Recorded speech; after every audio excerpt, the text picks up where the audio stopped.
Doing CMILA too, right? Freedom Step Rally. Wow. I'm gonna go to Twitch, DK. Well, we over the weekend here. Sportsman's Alliance of Maine.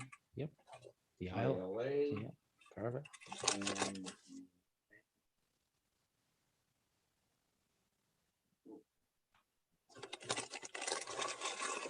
you don't worry about that.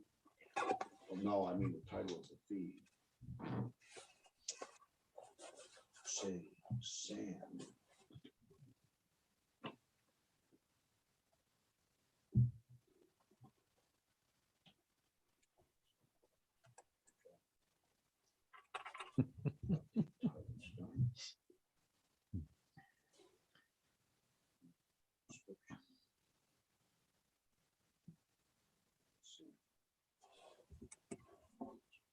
So, all right. And I guess we are pretty much live on all platforms.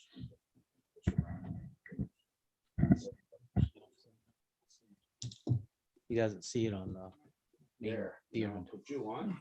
He doesn't see it on his main deer hunter's Facebook page. He doesn't. No.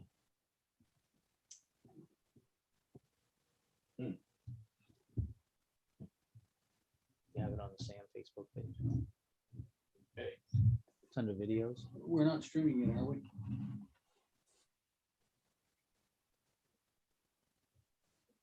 Oh, sure. Yeah, that makes sense.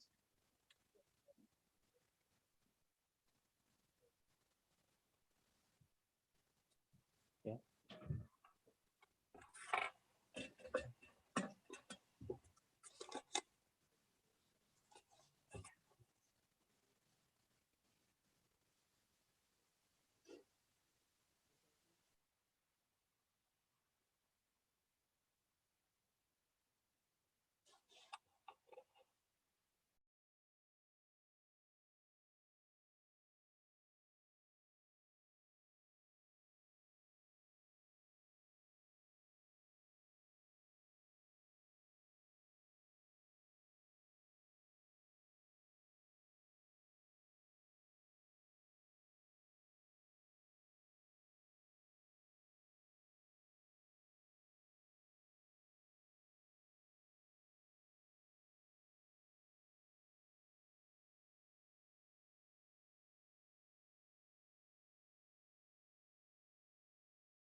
David, I don't know if you can hear me. If it's helpful, I can try to call in some tech support from one of our other staff.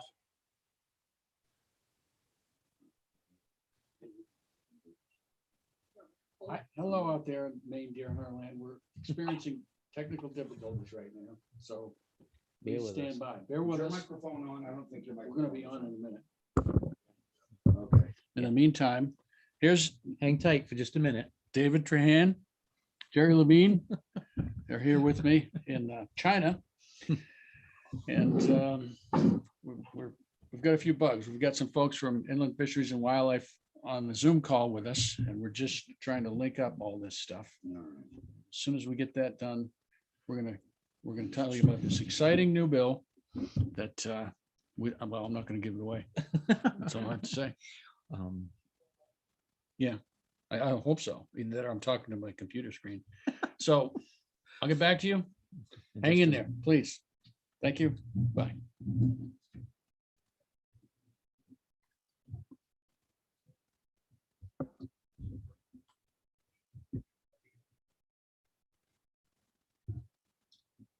Does he want me just to share the video over from Sam? Yes. Yes. I can do that. Okay, yep.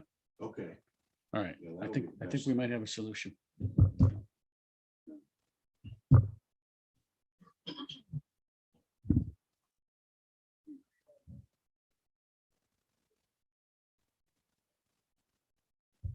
Mm.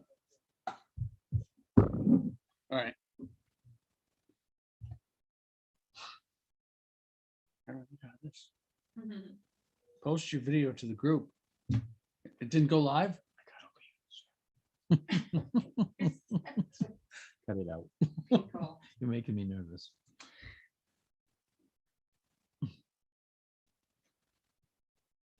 Really don't All know. right. I'm not sure what just happened there. I made a live video and it's asking me if I want to post it to the group. Yes. Doesn't it Yes. automatically go there?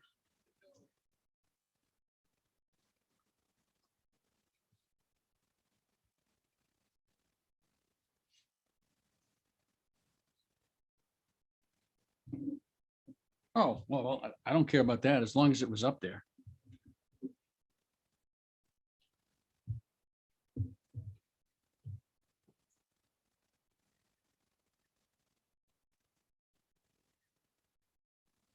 Yeah.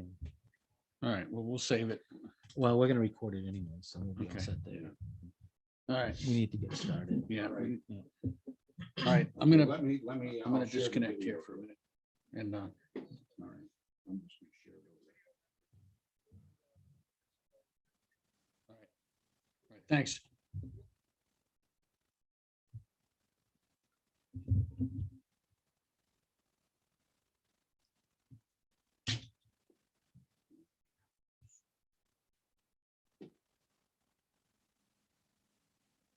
Testing my heart.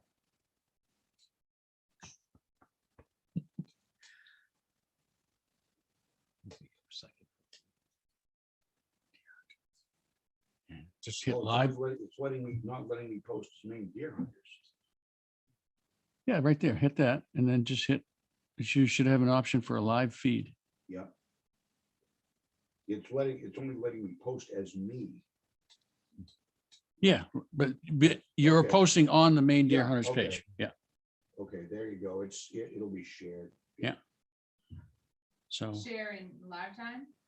Mhm. That's. Oh, look. live. Look at that. there, here we Alright. go. Now we're cracking. Now we're, Right. Okay, all right. all right. Still there, Nate, Nathan and Nate and Ryan? We're here. Okay, I think we're gonna get started. You all set, John? Yeah. Get your cameras all Yeah, set. and get everything? your microphone all set there. Okay. All right, well, sorry, folks, for the delay. Get closer to your mic, Dave. You have to- Okay. There you go. All right, so sorry, folks, for the delay. We are not, none of us are tech experts in this, so we do apologize for the delay. My name is David Trahan. I'm the Executive Director of the Sportsman's Alliance of Maine. Thank you for being patient. I think that once you hear what exciting things are going on with whitetail deer, particularly deer yards, you'll be glad you tuned in. I think it's going through his iPad. All right. Well, I'm going to start by first introducing who's on this live Facebook feed, and I'm going to start with Jerry on my left, Jerry Levine, and you'll introduce yourself, and then I'll get down through the other folks. Hi, folks.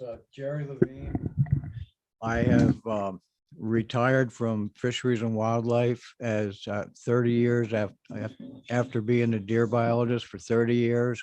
And since that time, I've been associated with the Sportsman's Alliance, doing various projects to try to improve deer survival in various ways by improving habitat or engaging in predation management and other regulatory things as well. At SAM, we've partnered a lot with the department, and we consider the department a valuable asset for deer management if they have the regulatory tools they need to get the job done. And part of what we're doing tonight is going to involve additional authority for the department to manage deer wintering areas. To my right is Bob Humphrey. Bob, would you go ahead and introduce yourself and who you represent?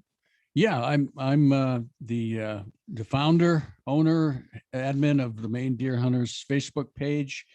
I'm a deer hunter, a Maine guide, an outdoor writer, and a wildlife biologist. So I can interpret, I can read and speak fluent science. So when these guys try to pull the wool over your eyes, I can interpret and translate that to something that you can understand. And I'm here basically as kind of the go-between. I'm the voice of 44,000 Maine deer hunters between you folks and the department. Awesome. So we have a couple of folks on Zoom, actually three.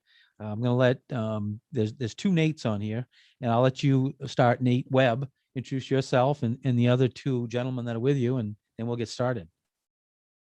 Sure. Thanks for having us, David. My name is Nate Webb. I'm the Wildlife Division Director for IF&W, based out of our headquarters in Augusta. All right. We have Hi, folks. This is Ryan Robichaud. I'm the Wildlife Management Section Supervisor for the agency. Relative to the discussion tonight, I work with the Regional Work Program, who interacts with private landowners and management of deer wintering areas. I also oversee our state-owned wildlife management areas and the activities we undertake to manage for habitat on those locations as well. Awesome. And Nathan Bieber, I'm the IFW deer biologist for the last about 3.5 years now. I appreciate the invitation. I'm very interested to learn more about the bill and to see where all this goes. Thanks. Absolutely.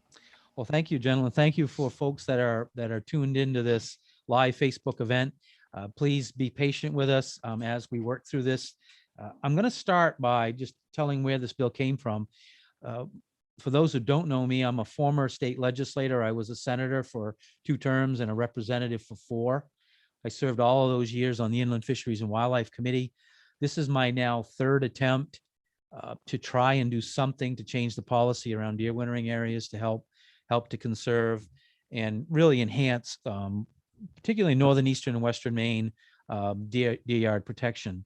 So earlier this year, Representative Johansson from Monticello approached SAM, Sportsman's Alliance of Maine, and said, can you do something to help us up in our community? We're struggling to figure out how to do something to protect deer yards. Can you help me? So I introduced what's called a concept draft to buy some time to meet with knowledgeable people to figure out, first of all, what the issues are and maybe how to resolve them. Met several times with the Department of Inland Fisheries and Wildlife, introduced the concept draft, and then went to work. Nate Webb, particularly from the department, was very, very helpful in sort of guiding me along, giving me information. That's why they're on this call. I think that they're terrific assets for the state of Maine on protecting deer wintering areas. I went to Jerry Levine, who I think is one of the most respected deer biologists in the state, knowledgeable, has the experience. He weighed in heavily on this legislation. I let Bob Humphrey know, Will Lund from the Maine Sportsman, and V. Paul Reynolds from the Northwood Sporting Journal, that and this is the way I framed it. I said, let's go big or go home. because something big needs to happen, a change in policy and a real commitment to bring deer back in certain parts of the state. So I said, let's not be shy about putting something into this bill that we believe needs to happen to make a difference. And so with that, LD 404 is the number of the legislation. The bill is being heard next Wednesday at 10 o'clock in the Inland Fisheries and Wildlife Committee. People can testify by Zoom by going on to the main legislative website. As I'm going down through this bill, I may ask some of the panelists to elaborate on the importance of some of these provisions. I'll read you the provisions and then ask if somebody wants to weigh in on why they're important. If not, I will. So I'm going to start right at the top with the summary of this bill. And there is a link on our SAM website SAM Facebook page to the actual legislation, so you can go see it for yourself. All right, section 1 of this bill, and I remind the listeners, you can on either Facebook page, Bob's in particular, you can ask questions, and Bob will look at those questions and try to have some of your concerns addressed and your questions asked. So at this point, I'll start with section 1. Section 1 establishes a preferential consideration of deer wintering areas identified by the Department of Inland Fisheries and Wildlife under the Land for Maine's Future Program, and specifies that lands acquired for this purpose must be owned and managed by the department. This is a dramatic policy change, and Jerry, I think you can probably speak to this real quickly, but having the department actually own deer yards is something fairly new. They do have wildlife management areas that they manage, but an actual deer yard owned by the department is a new and dramatic policy. You want to speak to that just briefly? Sure. Actually, perhaps Ryan or Nate Webb could give us a brief history and understanding of deer yard protection through the years. I can take a stab at it, and they can elaborate on it as needed. Folks who are a bit older really remember when the northern half of the state was the deer capital, and deer yards were abundant, and there were at least 1 million acres of deer wintering habitat in the 50s and 60s that sheltered deer. And it was before there were coyotes, so predation was not a major factor. There were over 2,000 deer yards in the northern half of the state based on surveys done by the biologists in the 50s and 60s. And over time, we've lost a lot of these, and we've lost the quality of them. By the early 70s, the department began to look for ways to conserve and manage deer wintering habitat. And they initially went the route of regulation under what was then called the Maine Land Use Regulation Commission. And they got a lot of deer wintering habitat protected in the 1970s, but it was just a start and a fraction of what the total had been. Another focus the department had gotten into was to develop cooperative agreements with landowners. As you folks all know, just about all land in Maine is privately owned, and so managing deer on that property requires the cooperation of the people who own it and the corporations who own it. And those two approaches, regulatory under LERC as protection zones and cooperative agreements, were the two major focuses to try to restore quality to the habitat for wintering deer, and also to conserve them for future use. We think a third element is important, and that's where this legislation comes in. We think it's important also for when opportunities arrive for the department to actually own and manage those wintering areas themselves, so that they can intensively manage the habitat as well as manage the predation that occurs in wintering areas. At this point, perhaps we could have one of the department people or more elaborate on some of these things, including the predation management program the department has going on right now. Nate Webb, perhaps? I think actually probably Ryan could discuss those details better than I. That's a great summary though, Jerry. I think you hit all the high points, but Ryan manages our predation management program in collaboration with the regional staff, and also kind of has his fingers in deer wintering area management on private land as much as anybody in the agency. So I'd turn it over to Ryan to give a little more detail. Yeah, just to elaborate on your points, Jerry, I do know the department back even in the 50s was starting to go down the road of cooperative agreements with private landowners, the large, mill ownerships at the time. And then when the Land Use Protection Commission was established in 1973, they authorized the ability to formally protect areas that pass the survey thresholds for deer use and wintering conditions and the habitat conditions for deer wintering areas. And now that things have transitioned back to that, it never went away, but that cooperative management agreement approach is still employed in conjunction with PFW, Protection Fish and Wildlife Areas, in what is now the Land Use Planning Commission. So that was a good recap of kind of the history of deer yard management in Maine, at least from the 50s forward. I would say one other change on the landscape was the spruce budworm outbreak from the mid 70s to the mid to late 80s, which in my opinion drastically changed the forest conditions on the landscape. I think relative to wildlife management areas, we touched on that briefly. We do own and manage about 8,000 acres of deer winter shelter in the state.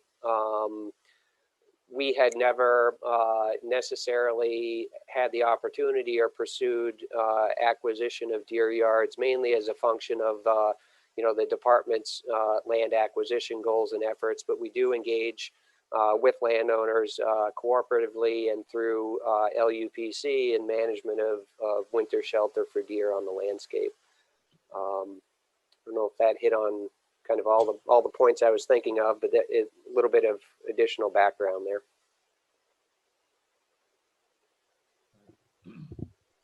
So I want to speak just a moment for those folks that are out there. Inland Fisheries and Wildlife currently owns about 100,000 acres of land.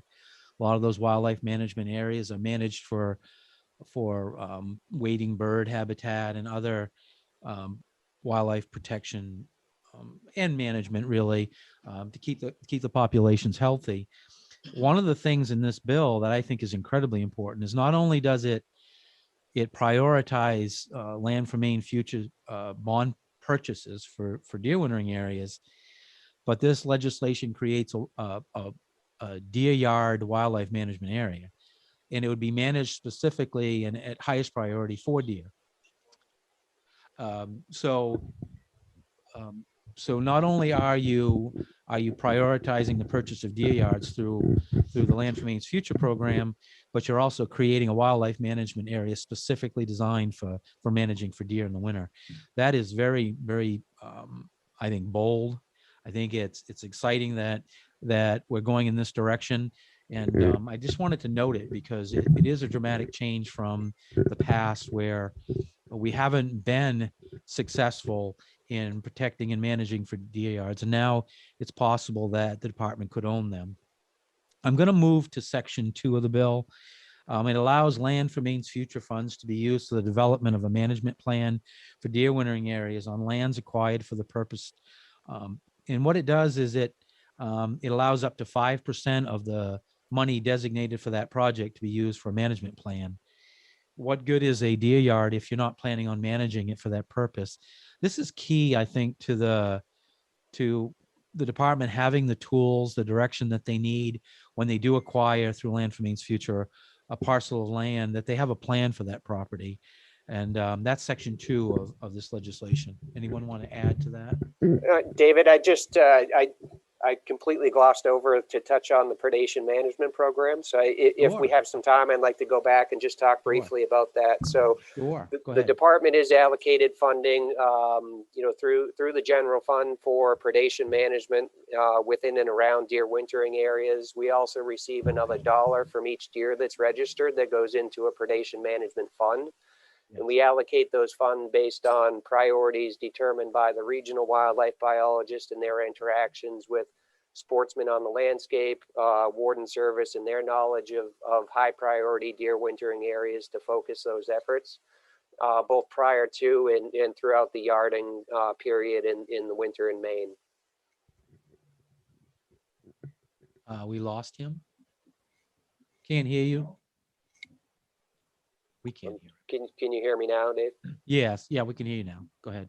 Okay, I don't know quite what people heard of that, but we do receive funding for predation management control Yep, that we prioritize deer wintering areas to focus those efforts through private contractual agreements with effective hunting and trapping components of that program. Sure. We lost him again. I think, another, so I could weigh in, David, Yep. a key Sure. Nick. point that you mentioned, regarding our wildlife management areas, they really are pretty unique in the state in terms of the land ownership across the state, and that, we manage those with wildlife as the highest priority. And like you mentioned, those management goals do vary depending on the location and the habitats that are contained within the management area in terms of the species that we're prioritizing for. But in every case, wildlife is the priority. We have quite a bit of flexibility in terms of our management options. We have, relatively few constraints in terms of funding and some of those economic considerations that, private landowners would have to always weigh. So management areas that we own are really kind of the cat's meow in terms of habitat management for wildlife, from my perspective. So with that, I want to move on to section 3. We'll try to get down through this, and then at the end we can start to ask some questions if you have some folks asking questions, Bob. The next section of the bill directs the Department of Inland Fisheries and Wildlife to identify areas that are important to the conservation of deer, which I can't imagine us being successful without the most knowledgeable people in the state, the biologists who are on the ground, identifying what those priorities are. And that's why this section of the bill is in there. Instead of, in the past, the LMF projects that would come forward would be put forward by conservation groups, local communities, where they might want a hiking trail or a certain project, a boat launch or something that they'd want to purchase locally. When you have projects coming forward and the project developers are saying it's a deer yard, chances are that it's probably not. But when a department person, a biologist comes forward who's working on the ground and says, this is a deer yard, it's a priority, it elevates the credibility of that project to a much higher level. That's why that language is in there. This identifying deer yards as a priority in LMF bond, that language came from the last bond, language that Jerry Levine, sitting next to me, wrote and put into the last bond. Because of that language, it was a $5 million bond, about 2,000 acres of deer yard up in the Forks region or deer wintering area was purchased, and I believe 10,000 acres altogether of deer wintering areas were identified in that bond. Unfortunately, some of those lands were not high quality deer wintering areas in the view of the department.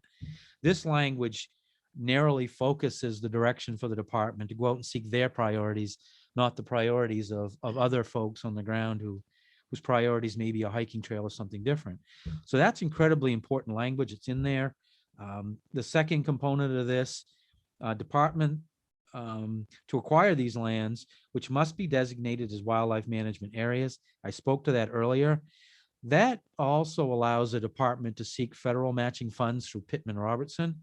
It allows them more financial resources when they do purchase these lands under a wildlife management area. They're more eligible for federal funding.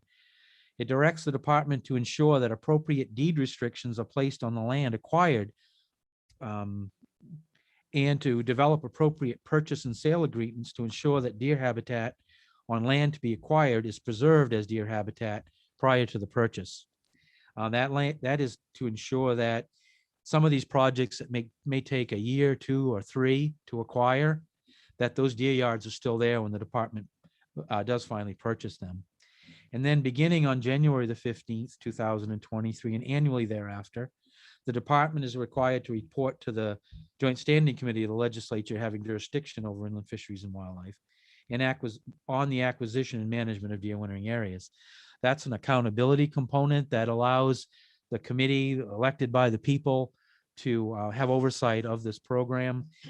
So that's section 3 of this bill, and there's 3 more sections. Would anyone here like to add to this? The department possibly want to add to what I just said?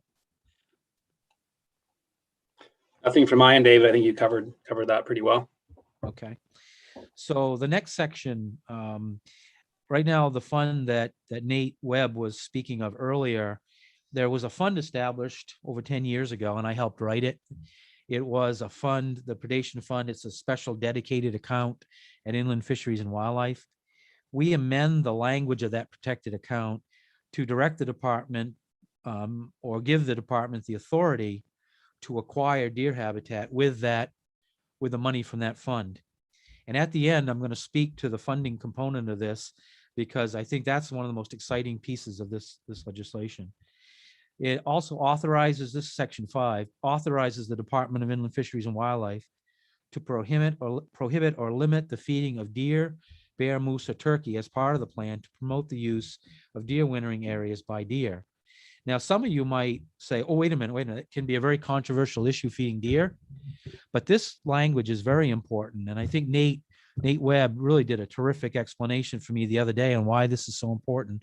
Would you like to speak to this, Nate? And I'll also speak to it afterwards. Sure. I would just take the opportunity too, David, to clarify for the viewers that because this legislation is pending and there hasn't yet been a public hearing, we can't, as department employees, comment specifically on the content of the bill or share our position, but certainly we can, as we've been doing, talk generally about deer wintering area management. Feeding, I think, for those folks that are listening in that are familiar with the situation with deer in northern Maine, it's a pretty pervasive activity on the landscape, and we actually have some research underway that Nathan Bieber could speak more about, I'm sure, looking at the impact of feeding deer in northern Maine on their survival and movements and behavior. But I think one thing that does seem clear to us is that any plan to try to return deer to traditional wintering habitat, has to include a conversation about feeding that might be occurring near to or adjacent to that habitat. So in other words, if there's a significant amount of feeding going on just up the road adjacent to or nearby to a deer wintering area, it's probably going to be pretty challenging to get deer to use that habitat in the winter because there's that highly attractive food source in a place that's easy for them to access. So, whenever we're talking about deer management or deer wintering area management in northern Maine, feeding has to be part of that conversation. Yeah, I'll just comment a little bit about that. Deer wintering areas and deer feeding areas can be in close proximity, or they can be as much as several miles away. Over time, deer change their habits based on where the food's available and that type of thing. To successfully restore deer to wintering habitat, as Nate mentioned, we may find it necessary to transmit or change the feeding locations so that we can get deer to utilize natural habitat again. I think in the long run, it's important to get deer back into natural habitat and away from feeding areas because of all kinds of concerns that include disease transmission, like chronic wasting disease possibilities, but also because long-term feeding areas produce overutilization of the habitat where they're being fed in the long run, feeding is not sustainable in a given location for deer. It's a good measure to improve survival in the short term, but I think the department is right on the mark by wanting to manage deer in natural habitat in preference to places where they're fed at high concentrations. So that's the reason for this part of the bill, to give them the tools to transition deer back to natural habitat. I do want to add to that what I think is an essential component of this, and that is a lot of people feed deer because they want to see them in their backyard. And oftentimes when feeding in the wrong place, you can draw deer, significant amounts of deer across major highways. Animals get hit. And if your goal is to improve the survival of white-tailed deer, and inadvertently you're killing those on the highway, you've already begun by defeating your purpose. So being smart about this, and this is where I think the listeners, I think, could get some comfort. In my discussions with the department, that would not be a conflict. In other words, with the community, from what I've had for discussions, it would be a cooperative discussion that would occur with the community. If the state comes in and buys a 5,000 acre parcel of land to manage as a deer yard, I expect that the community would want to coordinate with the department to ensure a good habitat, year-round habitat program. Because remember, these are wildlife management areas managed solely for deer as the highest priority. Of course, other things will benefit, but in that plan would be major components like feeding patterns that the department could work with the community to change to enhance the survival of deer. So this could be something that may seem controversial in the beginning, but if a community is working together to restore deer and improve the deer population regionally, I think that they would readily accept some of these more controversial components if they know in the end that it's going to help their deer herd. So in my discussions with the department, I was really impressed with the approach that they were planning to take in this area. And remember, this is for areas that are being purchased and managed for deer by the department. It's not a statewide policy at this point, but I suspect if this is successful, other parts of the state would want to utilize a similar tool. So with that, I want to move on to the last couple of components of this bill, and then we can start getting into questions. The next section of this bill directs the department to develop and establish a position in the 2022 and 23 biennial budget to coordinate the acquisition and management of deer wintering areas using the Deer Management Fund and federal funds as a revenue source. It is critically important that the department have a position whose sole responsibility is to coordinate these types of purchases. It takes a pretty savvy person to go to landowners and coordinate a project of this size. So this person's position is going to be incredibly important, but just the fact that we have to have one to oversee this important work. And so this was language that I think everyone agreed it needed to be in this bill. Some people out there are now wondering, how are we going to pay for this? And I want to speak to that because I think it is the most important piece of the program going forward. There are several ways in which this new program or this new effort can be funded. Currently, there's, I think, 2 Land for Maine's future bonds before the Maine legislature. One is sponsored by, I don't even remember now, but the second, there's one, I think it's somewhere around $70 million.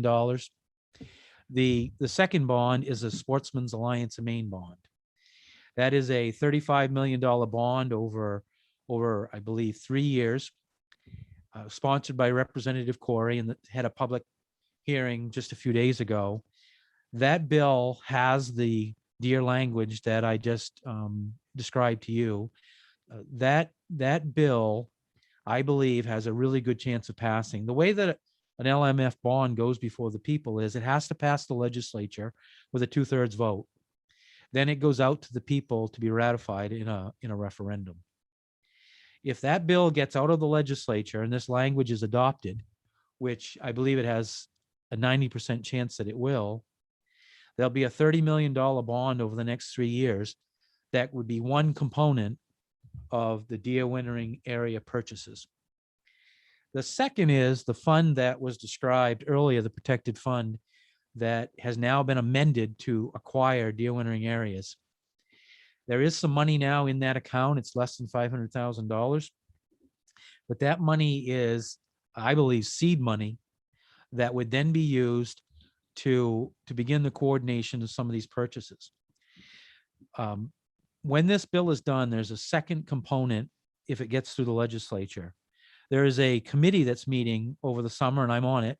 Actually, Jerry doesn't know it, but he's going to be our representative on it to restructure the doe or the antlerless permit system with an eye toward generating revenue through that system to help fund this effort. For example, what might happen would be fee for the application for an antlerless permit, or at the time of actually getting a permit, a fee is say $5, with that money all put into this dedicated account to be used for the purposes of purchasing deer wintering areas. For the listeners that are out there on the main deer Facebook page, I want you to think about this for a minute. As a sportsman or a woman who's buying a hunting license, you're going to become a landowner. This land is going to be purchased for the purposes of protecting deer habitat, deer yards. So in a sense, as a hunter, as a person who purchases a license, you're going to help restore the deer, and you're going to be a landowner. And in a sense, you're going to be a steward of the white-tailed deer's future. I think that's exciting. I know that none of us want to pay additional fees. That's never popular. But if you know every dollar of that's going to go to something as important as restoring deer yards or purchasing deer yards and restoring the deer population, then I think that's pretty exciting. Another option on the table would be a straight out fee increase. Again, we're not going to say which one's going to happen because a task force is getting together over the summer and fall to determine what that's going to look like. But that's a second potential revenue source. I like that one myself, and I would gladly pay the additional fee.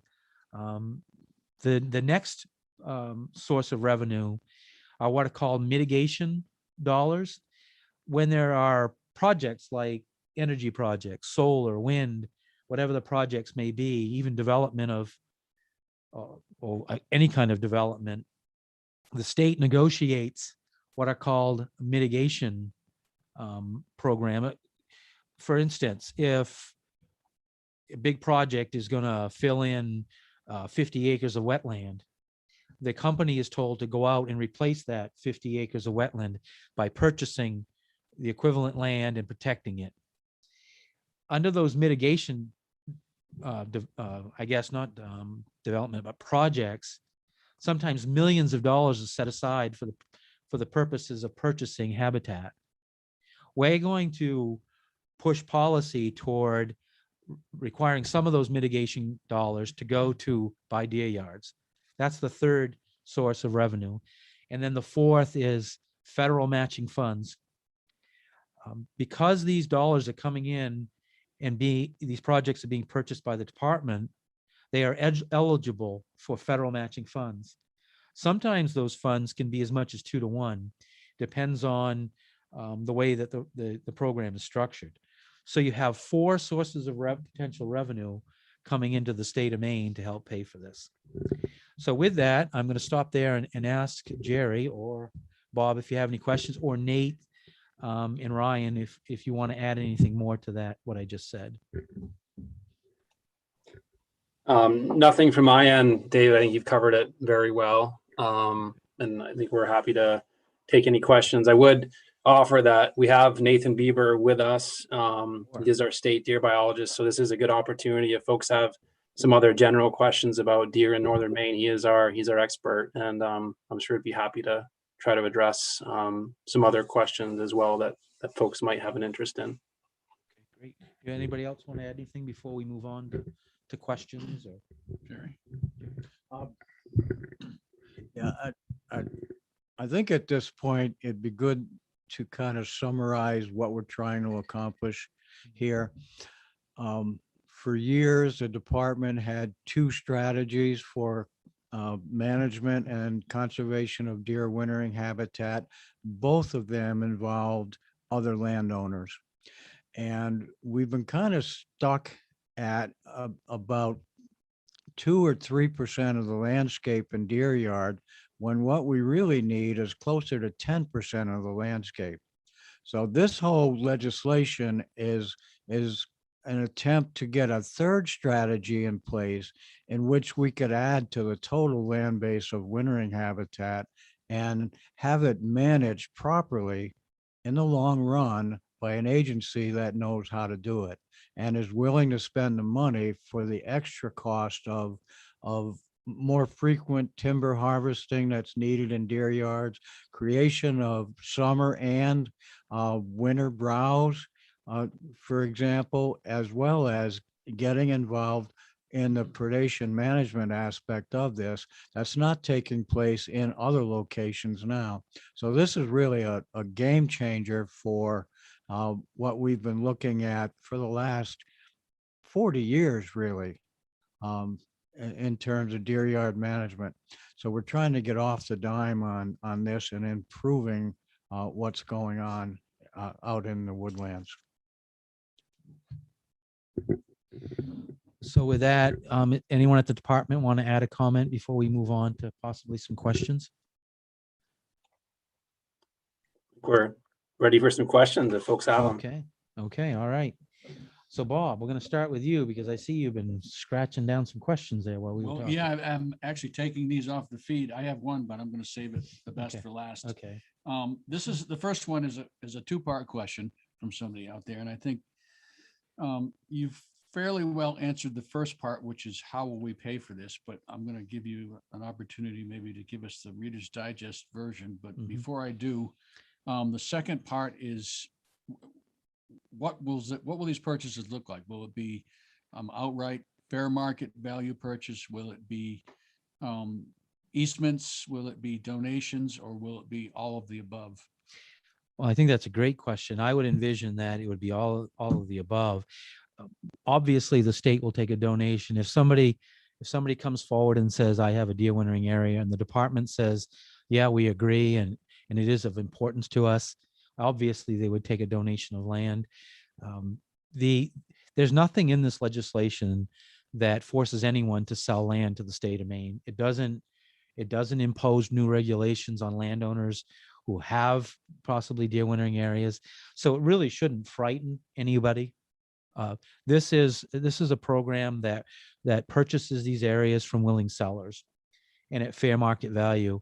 Under the Land for Maine's Future program, they have a very extensive assessment procedure that's in place. They pay fair market value. So anytime that a project goes through that Land for Maine's Future board, you can be guaranteed that it's going to have all the scrutiny. You're going to see fair market value. There'll be a management plan in place. The department itself will have to develop an internal mini Land for Maine's Future program. Basically, that's what we're doing here. The department, this is important. Having been a legislator and a lobbyist now for 10 years, see, I must be moving on close to 25 years I've been involved in this process. Land for Maine's Future bonds have become very controversial and difficult to pass. We can't have a program that spits and sputters, that is good for 2 years and then goes dormant for 5. Because what you do is you establish a priority or lack of priority being deer wintering areas. So for me, you have to be consistent. Every year you have to be investing. You have to be out there seeking these deer wintering areas. So that's why the other component contained within the Inland Fisheries and Wildlife statutes that creates a dedicated account with an annual stream of money is crucial. For those years when LMF is not available, the department can continue its important work, both manage these deer wintering areas and still seek them out.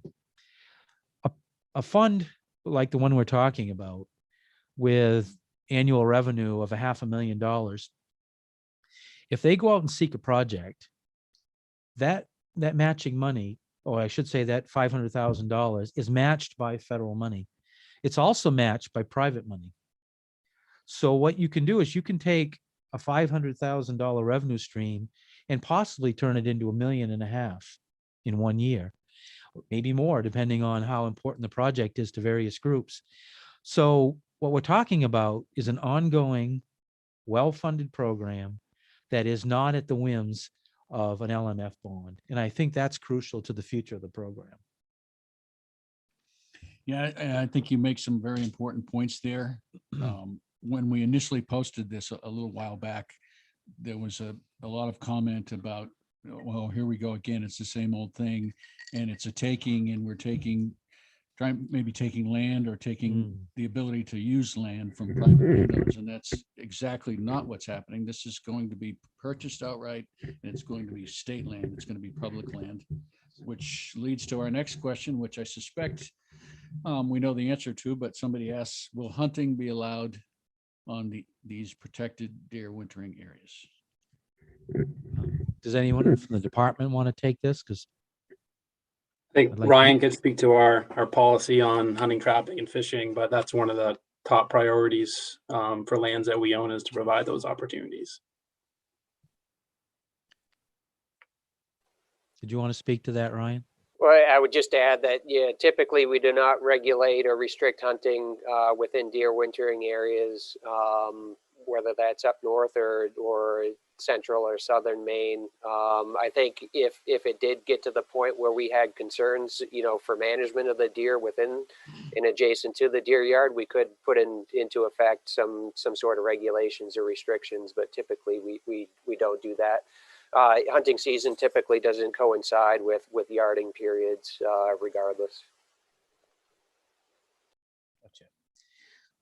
Go ahead. Okay, well, one of your comments was another perfect segue to the next question, which is, what parts of the state are these deer wintering areas going to be? Does anyone in the department want to take that, or? So I wonder, maybe we could have Nathan just talk a little bit about kind of the portions of the state where, deer are struggling a little bit more, and where we're seeing more significant impacts from severe winters. We actually just had our annual internal any deer permit meeting yesterday. So he's got some information at his fingertips, I'm guessing, that he could use to address that question. Yeah, typically our northern Maine deer are the deer that we'd be looking to protect with these acquisitions, though in a more severe winter in southern and central Maine, deer will still spend some time in deer wintering cover, but only during the most restrictive conditions. So for the most part in central and southern Maine, a lot of coastal Maine, this sort of cover, while occasionally useful, is not as vital to deer survival as it would be in, say, our northern 6 districts and in the western mountains. So I think if we were looking to acquire more deer wintering habitat, to really key on the important areas, it would be primarily those northern 6 districts and the western mountain areas that would be the most important to us.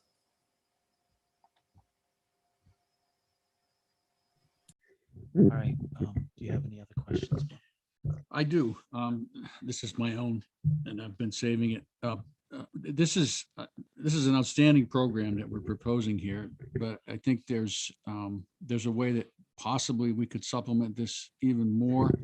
And I don't have my numbers with me, but the percentages I don't think have changed much since the last time I looked at this. The Department of Inland Fisheries and Wildlife manages something in the neighborhood of 100,000 acres. Right now, less than 3% of that is managed as deer wintering area.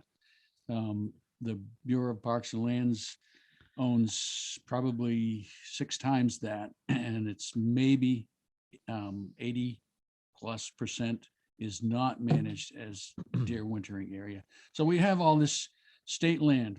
It's already public land. State already owns it. It's hard for me to fathom that 20, 50, 80 years down the road, if this isn't that this couldn't be managed for deer wintering habitat. It's a very interesting question in perspective, I might wait my turn here. Does anyone from the department want to speak to that? Yeah, I guess I have a question back to you, Bob. So is your question, is there potential for more of the existing land and state ownership to be managed with deer as the priority? Is that what you're getting at? Yes. Yeah, so it's actually, there's significant acreage of the Bureau of Public Lands ownership, the public reserve land that is managed as deer wintering area, and we work very closely with them on managing those properties. We actually have a dedicated staff biologist that we assign to the Bureau of Parks and Lands, and a big part of her job and her responsibility is to work closely with the foresters on management of those deer wintering areas, as well as working with them on a whole host of other habitat management activities for wildlife. So I would say in general, the deer wintering areas that the Bureau of Parks and Lands owns, they are managing for deer as one of the top priorities. With our agency, the vast majority of our management areas, and again, Ryan could speak to this in more detail, are actually in southern and central Maine, where there just aren't as many deer wintering areas, and those that do exist aren't as important to deer survival as Nathan alluded to. We just don't own a lot of land in the northern part of the state. So that's the primary reason that we're not managing a lot of our land base with winter shelter for deer as a priority. That being said, of the management areas we do own, certainly deer habitat is a big part of the management goals for those properties, but it's primarily in central and southern Maine where the deer are already doing pretty well. I do want to speak to that just for a moment. The benefit of being 58 years old is that you've seen a lot of change in the state. When I was a kid, the white-tailed deer ruled in northern Maine, and a lot has changed over those almost 6 decades.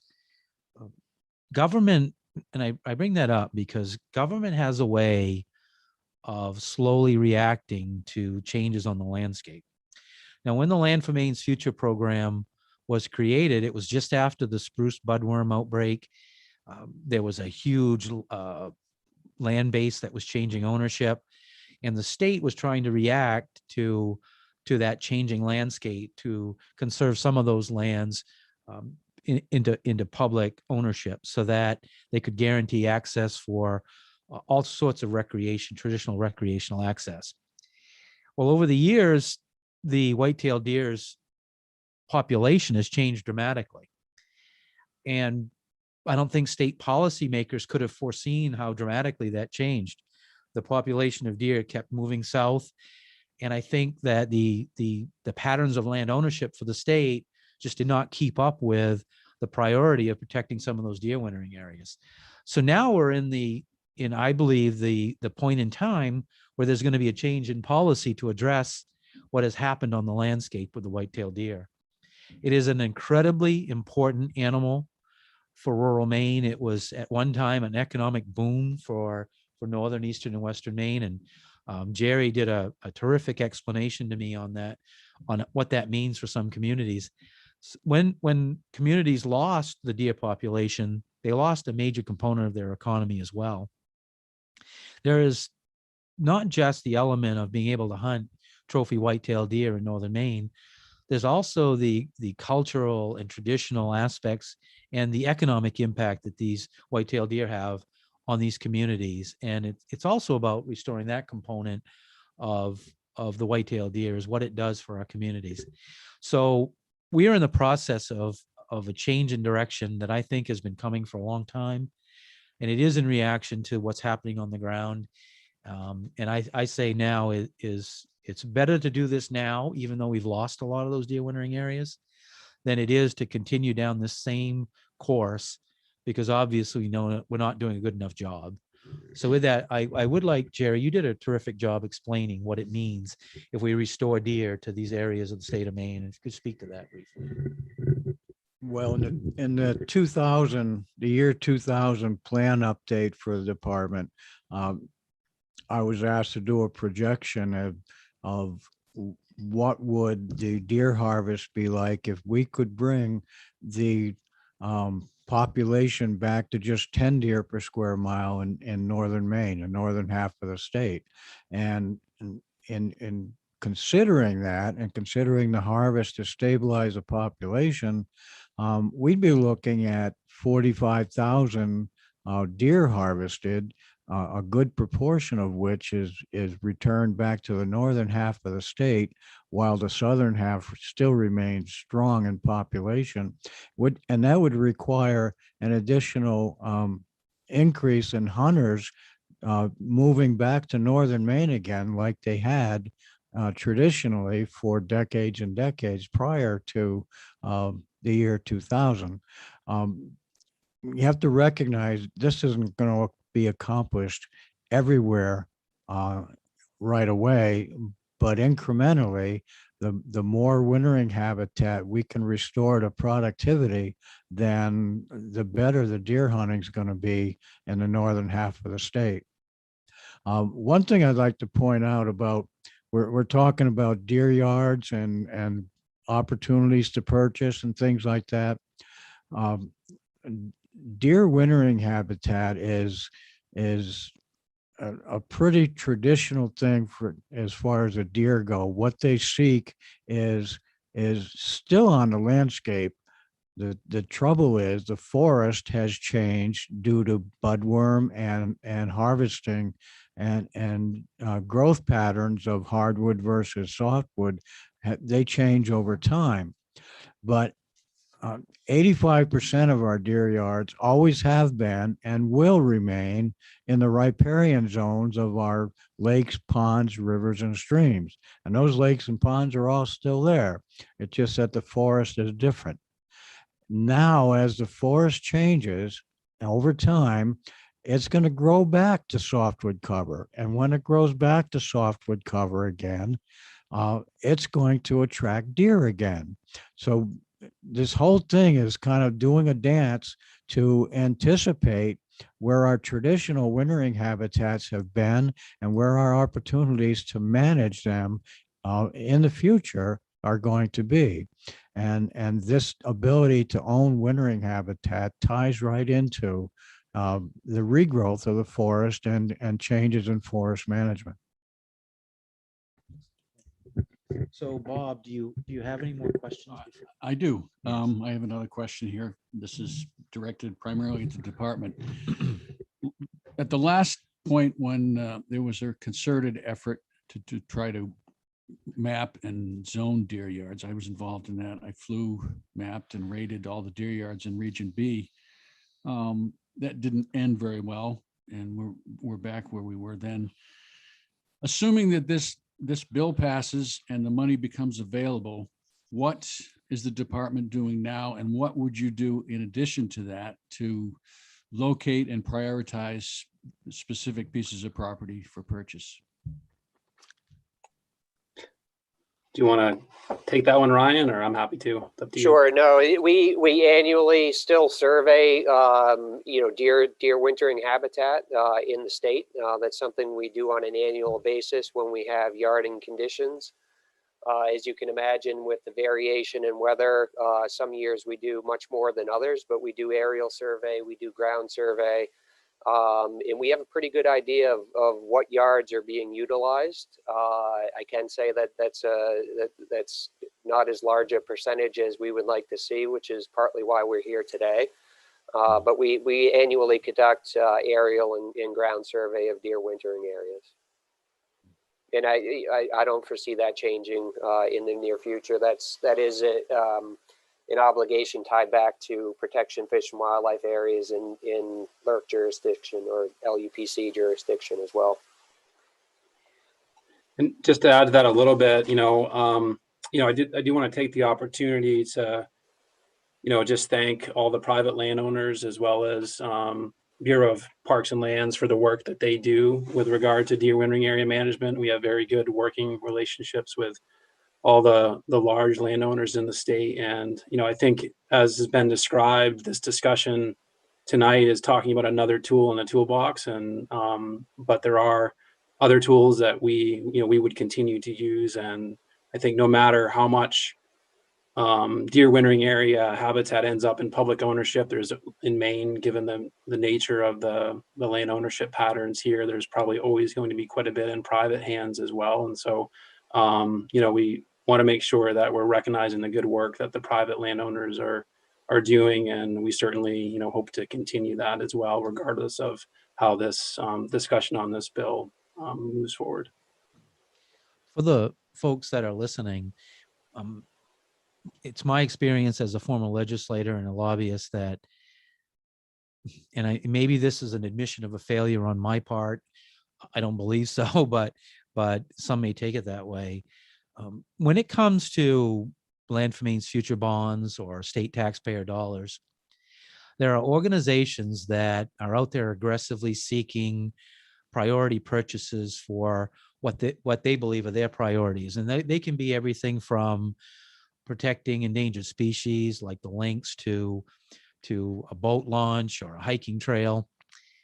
I think one of the things that maybe the sporting outdoor community has failed to do is have an equal seat at the table when those dollars are being doled out for public purchase. Really, using the Land for Maine's Future program to prioritize the purchase of deer yards is new. It's a new concept that Jerry and I worked on, 5, 6, 7, 8 years ago. But it's time that sportsmen, we are a large group. We are statewide. We have more supporters than our I guess, anti-hunting opposition tells the public that we have. We are a powerful political voice, and we haven't been at the table saying we want the state to prioritize the purchase of deer yards as part of their conservation of special places and resources. Well, those days are over. One reason why I asked Bob to come onto this website is when you have 44,000 followers on a Facebook page, you have the nearly 10,000 people that we influence as SAM at Sportsmen's Alliance of Maine, and the 70 fishing game clubs that I can reach that have 30,000 members. Suddenly we have a block of voters and influence that can make a difference in the political process.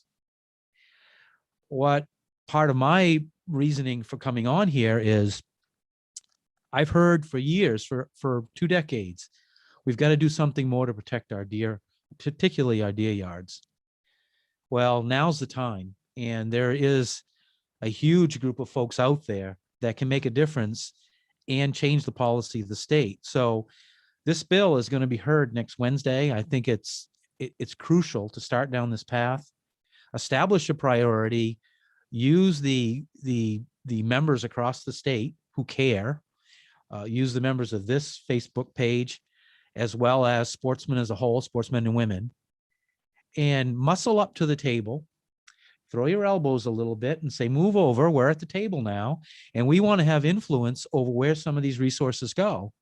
And we want to influence the future of the whitetail deer herd in the entire state of Maine. I'm inviting you to join us in this effort. This is as strong a policy change as I have seen in my lifetime.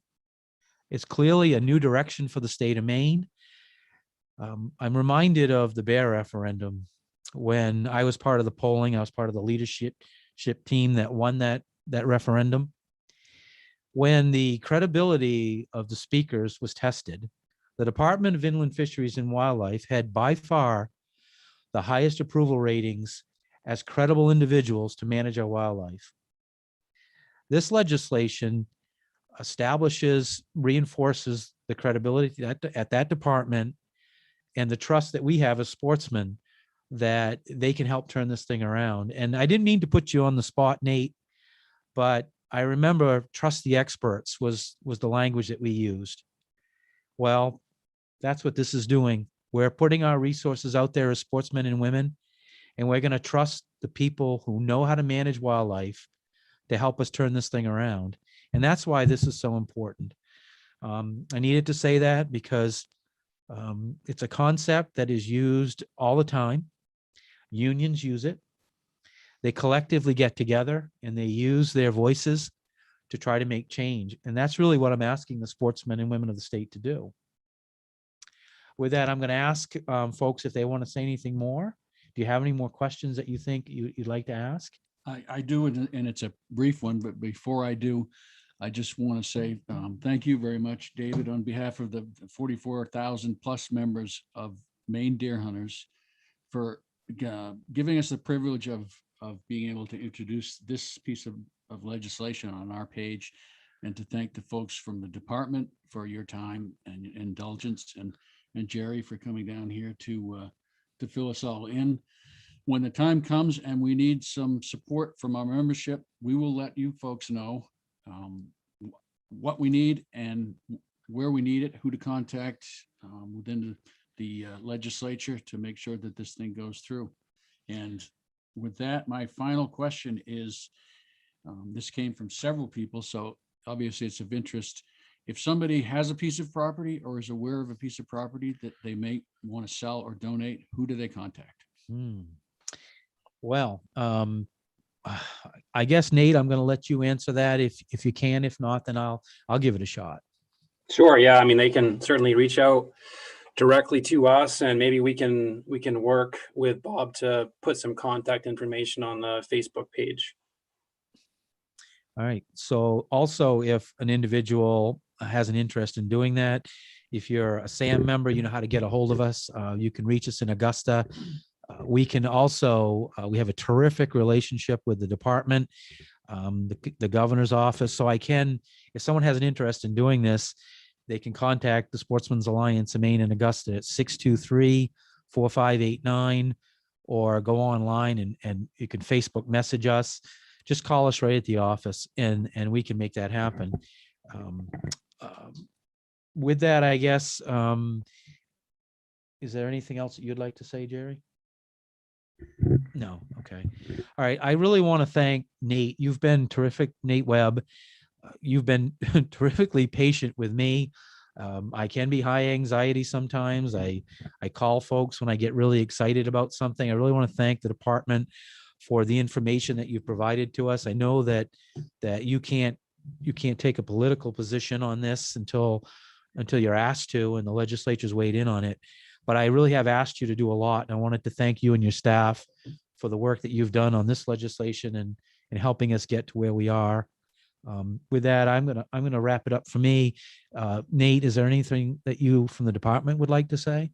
No, I'd just like to thank you, David, as well, and thank you for the vote of confidence a few minutes ago. We certainly appreciate that, and I think above all, I just wanted to say we really appreciate the passion that you and all the listeners have for deer in Maine and wildlife management in Maine. And we may not always agree on everything, but that's part of what makes our work interesting. And we all have the same ultimate goals in mind, and that's what's important. So thank you for having us, and we look forward to doing this again. So Jerry, did you want to? I don't really know what you meant by that. Jerry's always getting a good joke in at the end. For you folks that are out there, hope you'll consider joining the Sportsman's Alliance of Maine. The reason that we make change in Augusta is because we have terrific members, and you can join the Sportsman's Alliance at sportsmansallianceofmaine.org. You can call our office at 623-4589 and keep up to date on what's going on this issue and others. Thank you for attending, and you can continue to message us on our Facebook page, and we'll do our best to answer your questions. Thank you, Bob, for everything that you've done to help us with this effort, and I hope that we're successful. Yeah. And I think this will be the start of bigger and better things. Absolutely. All right. Thank you. Yeah. Thank you, guys. We're out.